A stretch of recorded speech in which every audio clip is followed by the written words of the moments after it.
I decided to go and check out Ozzy Osbourne's childhood home. As I was already in the area, I was interviewing some Mexicans for my documentary, Mexicans Living in the UK, which you can check out on my channel. So whilst I was here, I also decided to go and film the Black Sabbath Bridge, which I will show you later in this video. So right now, we are just down the road from Ozzy's old house. It's literally off this road right here.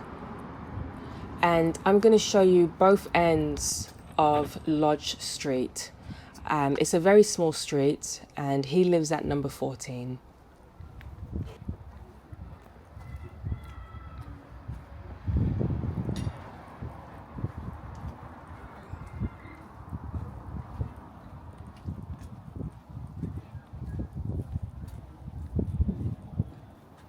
So here we are at number 14.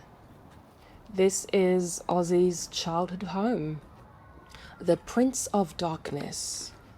Imagine living next to the Prince of Darkness.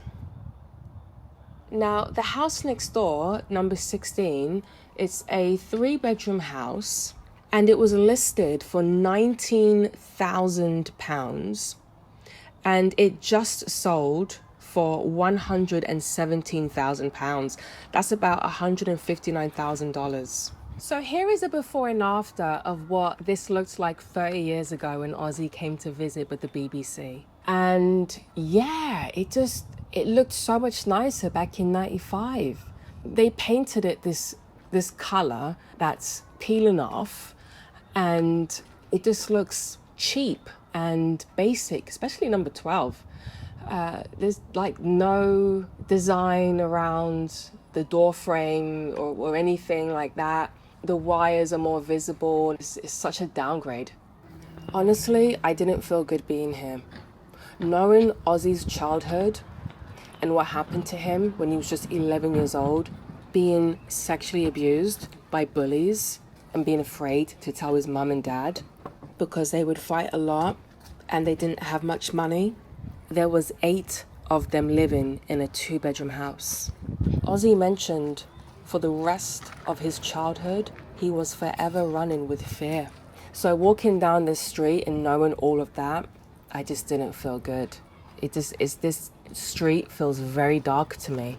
And also it's just bricks. There's no trees. You look out your window and it's just more bricks. And that's just another depressing layer on top of an already harsh life.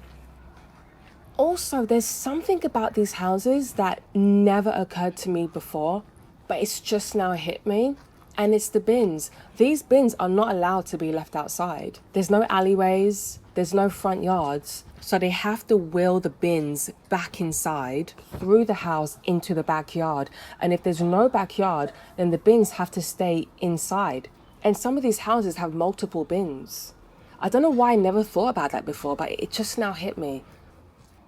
So now I'm on my way back to the bus stop because I want to go and film the Black Sabbath Bridge, which I'm going to show you guys. As I was walking to the bus stop, I was thinking, I guess this was Ozzy's local bus stop as well. Now, before I show you the bridge, I want to quickly show you this really cool Ozzy mural that I saw whilst I was interviewing this Mexican guy who lives in the area. It's coming back. They're going to play a show in July in Villa Park. Unfortunately, tickets were like 400 quid, so what? I'm going to go to that one. Yeah, they definitely made it back. It's really cool. Mr. Ozzy Osbourne. And here we are at the Black Sabbath Bridge. And I love this bridge. I love this steel bench. I love that they're all wearing these real metal crosses. That's such a nice touch. I like that they look like shields in a way, like their torso is in the shape of a shield. I just love this bench. I love that you can come to the birthplace of heavy metal and see this bench for this legendary band. I mean, these guys are pioneers. The amount of times that I've left Planet Caravan on repeat, I would leave that on repeat whilst taking late night showers because it was so relaxing and healing. And then you got songs like Hand of Doom. And then there's all these great guitar solos like on The Warning, Gypsy, and Sweet Leaf is one of my favorites as well. I've left that on repeat many times. I just love the way Ozzy sings that. Yeah, just a lot of great songs. The Wizard, Fluff is it's such a nice little instrumental. An instrumental I like to listen to whilst I'm out in nature and driving around California. Yeah, just some really great songs, and the melodies that Ozzy came up with were just amazing. He's such a great vocalist.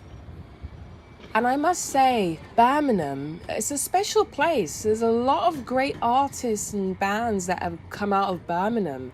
I was interviewing a Mexican lady who lives in the area, and she was showing me where UB40 had their first gig. The first place where UB40 had its first gig, as far as I know. UB40? UB40, yes. And who else has played there? I think that Duran Duran, no, Black Sabbath definitely no. But, you know, local musicians, it's a very nice alternative pub nearby here.